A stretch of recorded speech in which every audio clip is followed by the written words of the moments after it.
Hey folks, it's Maxwell here and welcome to another TW9 video. You join us today for another special event as we host the AEW The Icon, a Sting tribute show. Obviously Sting passed away and we decided to do a special show in his honour. So this show is set to run for 4 hours, so it is approximately, I think, in-game we're at 245 minutes for roughly about 17 segments.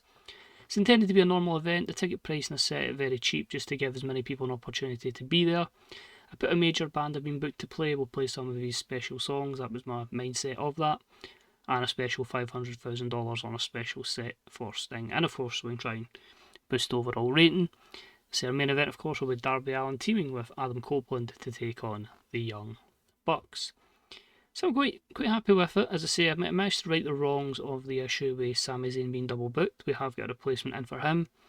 And he will face Jay White in one-on-one action. But without further ado, let's crack on. This is The Icon, a Sting tribute show. So we've got 32,000 fans in the Snapdragon Stadium, and we just start off again, get the video package in. Thanks Sting for everything he's done in AEW, his moments with Darby Allin as well. So this one, better than the last one because it was a 54, because we used the angle idea, which was a success. So delighted with that one. To start the show off, show a nice bit of respect to Sting. And I've already made a mistake. Great. I put the match up before the reveal. But anyway, super match up. Orange Cassidy and his surprise partner, who was Samoa Joe, defeats Konosuke Takeshita and Swerve Strickland in 22-10 when Orange Cassidy pinned Takeshita with the Orange Punch. Samoa Joe was a weak link, struggling to keep up with everyone else's performances. So it's quite gutting that. But good that Cassidy can have such a great performance at a 78 and be off his game. But what a performance with both heels here. Both win 86. And overall an 80 for the segment rating's pretty solid stuff. But yeah, that was a big reveal. It was going to be, oh my god, it's Samoa Joe. And you'll probably get that in the next segment. There you go. OC's music hits. Stands at the top of the ramp. Who's the partner? Familiar music plays. Swerve and Takeshita. They've seen a ghost. Here comes Samoa Joe. So that was a big reveal. My bad for putting the wrong order, but storyline advances, 68 for the segment. But as I say, good win overall though for Samoa Joe and Orange Cassidy, as Orange will get some momentum over Swerve heading towards Double or Nothing. And it shows that, there is some dangerous allies that Orange Cassidy can find. Next up, we had a bout that had some good heat and decent wrestling. In the Super Shine Elite Grand Prix Group C Decider, Io Shirai defeats Mariah May in 1804 with a moonsault press. However, these two didn't click and it showed in their performances. A 60, a 60 and a 66. So if you're dragging Io Shirai down to that, it obviously hasn't worked. But my plan was keep the champion looking as strong as possible, but she's already the champ. She doesn't need another accolade. So that is why Io Shirai will be into the final 4 of the tournament, winning her group. We then have Daniel Garcia in the ring for his TNT title defence, but who will the opponent be? Music plays and all we hear is well, well, well in an English accent. It is, of course, Zack Sabre Jr. He says, is this another wrestler proclaiming to be the best in the world? Well, how about we see about that soppy bollocks? When I bend your body into positions it'll not be able to handle, you'll tap out and you'll surrender your TNT Championship. I make so many typos in these notes, but that's the plan of the angle anyway.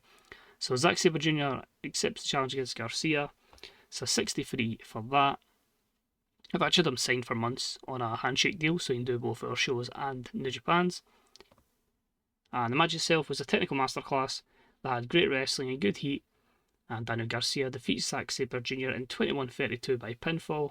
Garcia makes the 5th defence of the TNT title. So 76 wrestling, 80 overall. I'll be very, very honest, this was not the initial plan. The plan was for Garcia to have MJF cost him the TNT Championship.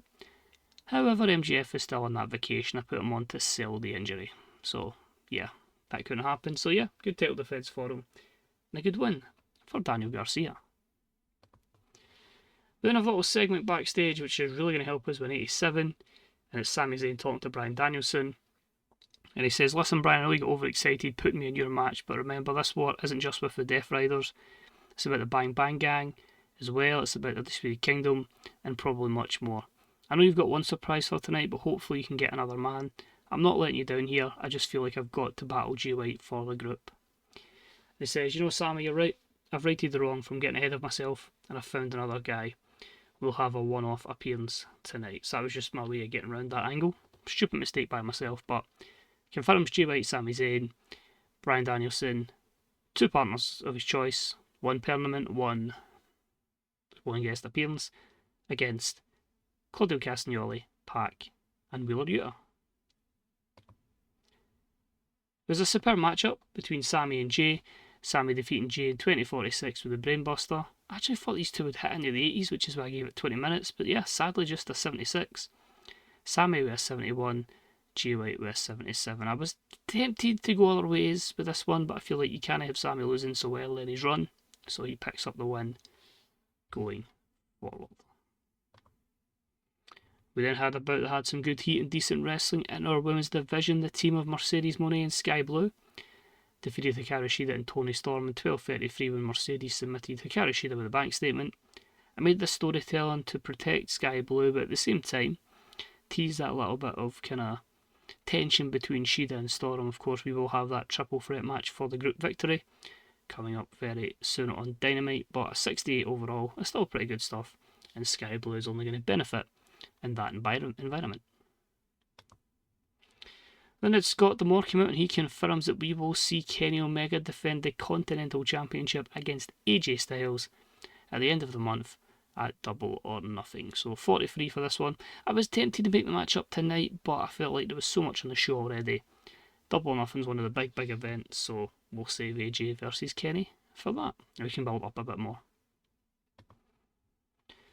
We had the Trios Championship on the line. It was a decent matchup that saw Mark Briscoe and FTR defeat the Undisputed Kingdom, Adam Cole, Kyle O'Reilly and Roderick Strong in 13:58 when Mark Briscoe pinned Kyle O'Reilly with the Froggy Bowl.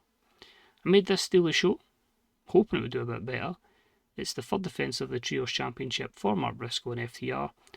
Sadly on a 66, I can't seem to get much out of FTR, which is a bit worrying. Like, everything seems to be like kind of high 50s into the 60s.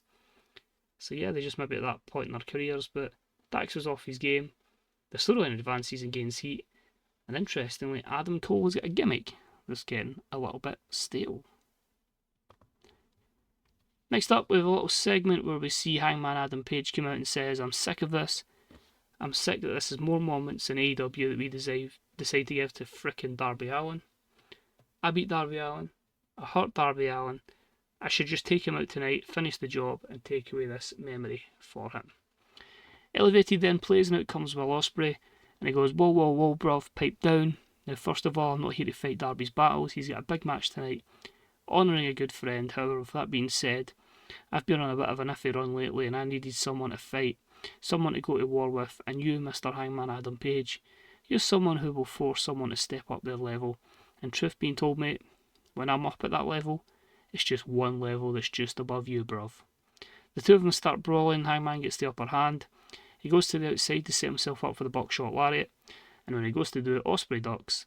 As he goes to do the super kick, Hangman then notices this, he backs off, he rolls up under the bottom rope and up the ramp to scurry away. So we're going to start a Hangman versus Will Ospreay promo segment story with that segment, and yeah, this could be some good stuff hopefully between these two. But I needed somewhere to go with Will Ospreay. There was a few others that was tempting me, but we went with Hangman. So a 72 for it, 68 for the promo, 76 for the brawl.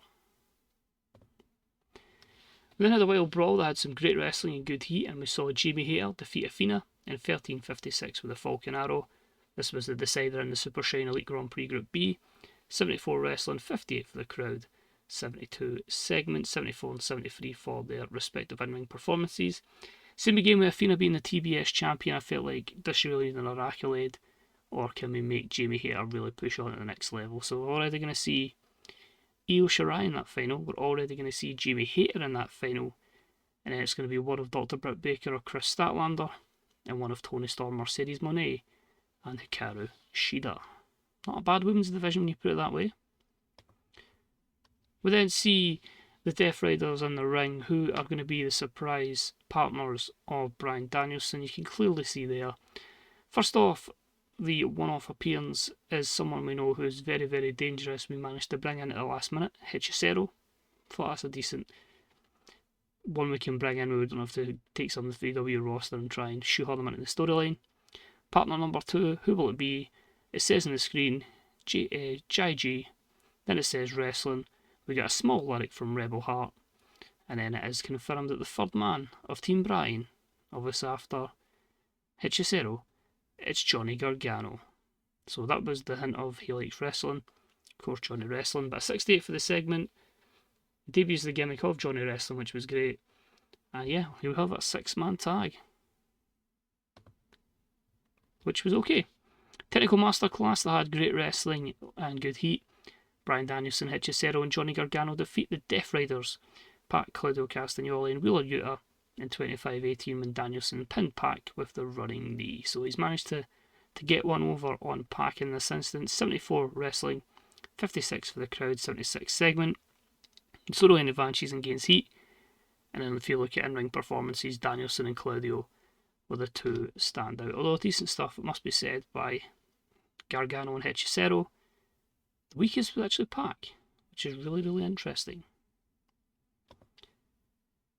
We then cut backstage and we've seen that Jon Moxley has gotten the upper hand on a beaten down Sami Zayn from earlier on tonight. He's laid him out and he's now heading towards the ring. We now see him in the ring. It's now a 4-on-3 assault post-match. It's the Death Riders against Hechicero, Bryan and Gargano. They're fighting back and forth. And then here comes out of nowhere, it's Lee Moriarty to even the odds after obviously the handshake with Bryan the night before. And he goes right after Pac. So we see a brawl then. It's Bryan fighting Mox, Hechicero with Claudio, Gargano with Yuta, Moriarty with Pac, before the heels decide to get a wee bit shaken up by this and decide to retreat through the crowd. So basically this one, we only got a 67. Lee looked dreadful, which is a bit worrying, but storyline advances, loses heat, and we had another angle that was a success. So obviously we'll turn Lee Moriarty. It's been a lot of segments. So just to round it out, obviously we have 4 people in the faction of the Death Riders, which you can see there is on your left. Bryan's stable technically now has 4. It's going to be Bryan Danielson, Johnny Gargano, Sammi Zayn, and Lee Moriarty. Just went for it. Thought, screw it, let's try it, let's get a go. Does that set us up for a main event? I think it does. Yep. But first we get over the top special entrances from Adam Copeland. Now, of course, Darby Allin, who gets kind of let down from the rafters to celebrate Sting, and that was in 84. How will the main event deliver? Because I'm not too sure how it will go. We've gave it time. Copeland's first match in the save.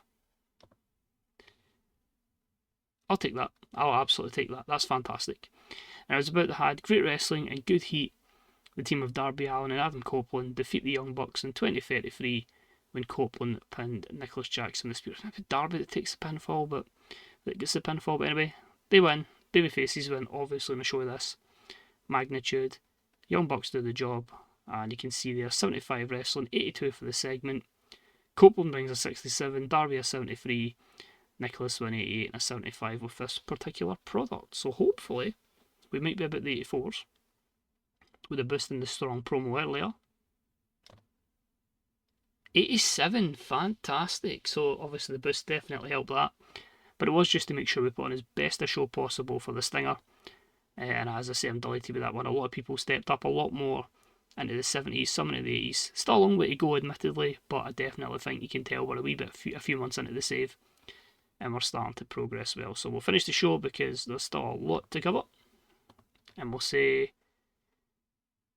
I've not complimented them yet, so let's go with your EVPs, and we'll give praise to the Bucks. Both are pleased. No injuries. Good to see. Financially, we made 10 million off our broadcast revenue.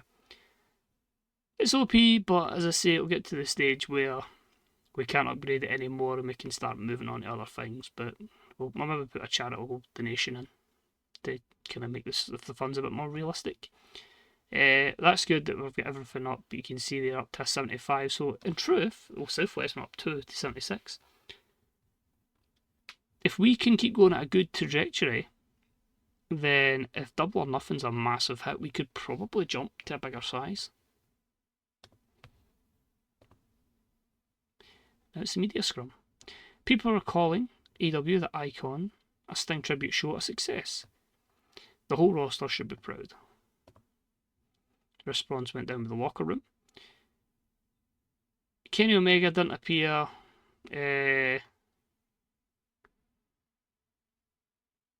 I'll just say it was give him a little break. He's an important part of AEW. See, the thing is as well, I also have one of those like address the locker rooms, like inspirational things. We're absolutely using that at Double or Nothing. I'm going to assure you it's going to be a fantastic show. You had Kushida recently. How do you see him fitting on the roster? We do have an idea for him. So I'll go, we've got huge plans for him. Your response, please, Kushida. Malachi Black didn't appear on the show. He's been left disappointed. Say the same again. He's a tag champ. We saw Daniel Garcia have an off night tonight. Is inconsistently going to hold him back? I have faith that they'll become more consistent. A little more big matches. I say the problem with a massive roster is you have to focus on storylines rather than just filing everybody on the show. And obviously, if people become available from WWE that I want, I'm totally snapping them up. It's not meant to be realistic. The worry is, I think a lot of the WWE contracts all expire at like this one point in September. So getting most of them will be fine. It's the fitting them into a storyline that maybe won't be. But because that's the thing, like I have seen some WWE people, but at the same time, we didn't get Rhea Ripley because we weren't big enough, and Carmelo Hayes chose to re-sign, and there's someone we are going straight after, so there's a lot of noteworthy stuff here. So, the most tragic news you can see there, Adam Cole's single, him and Britt Baker have split up in game. Oh my god. How will the IWC react to that? But no, tribute to Errol Hebner, so he's passed away in game. Really struggled with the show. And even just looking through there, I think you can probably see who we're going straight after, and I'll be absolutely put a bid in for them. Becky Lynch. She's no longer AWOL, so we can sign her, and we could probably get her in here for Double or Nothing, which could be a game changer. As I say, it does have to be realistic, so we'll probably look at that one. Cherry's retiring, and a few other retirements down there as well. Mansoor. New contract, good to see. Right, so obviously telling us about that terrible news. Hechisero's gone from AEW, Rocky Mero's left New Japan, Sean Spears is now an average body. 7 million people and 500,000 million people watch the show, that's good to see. TJP's out for a year with a severe concussion. Yo's out, and the rest of the stuff we already knew about. So that does tend to look my inbox for the last one, but yeah, I'm absolutely delighted with that one. As I say, size, we just need to get to 77. Great Lakes, 75. Southeast, 75. That's 5 regions, that's fine. Just if we can get all of them at one point, I'll be delighted. Just poor Puerto Rico and Hawaii, but I'd certainly put that as one of definitely our top shows. If we just go to the top 100, so it's joint top for rating, so that's obviously promising. I think with the money we've got, we'll just fire into musical bands and stuff like that, appealing special sets. We need to try and get to 100 with a lot of these shows. That's the challenge I set myself. I want to get these achievements. Matches, I think our best was an 82. So yeah, that's not bad. 11th place, Darby Allin and Copeland with the Young Bucks. I think they'd take that. And another tag match in there at number 20, so that's pretty good. I mean, that's of all time since the save started in October, so that's pretty good stuff. Tendencies, not as much as the last show for JR. And obviously we don't really do pay-per-view buy rates now with our network. Same way we don't get TV ratings, but we absolutely get viewerships. Definitely the most viewed show in AEW history. So, all good, happy with that one. But now we're on the road to Double or Nothing, so I've got to go and make sure I don't double book people. I do have a lot of ideas in mind. There's a few things that are written down. It's probably going to be a long ass show because I do plan to have one massive long Iron Man match. So yeah, we'll see the build to that goes. But as always, thank you very much for watching. It's very much appreciated. If you enjoyed it, wee thumbs up. Let me know how your saves are getting on, how you find TW in general. I must always say, nobody's mentioned it, but I will say if it shows an old patch, that's just where I'm at in terms of booking it. So I might be a few patches behind in the videos, but I'm up to date as we go, as they come out. When I get into a game, I power it, so that's why I'm quite far ahead. But it's been a blast. I've really enjoyed it, and I'm getting great pleasure in booking these storylines. Remember, for more TW resources, check out Fantasy Booker subreddit, Grey Dog Software forums, will get everything there. That's the hub, and of course twdb.com and bethebooker.net. But until then, take it easy, and I'll see you for the next episode. Another show 4 on the road to Double or Nothing. Take it easy. Bye bye.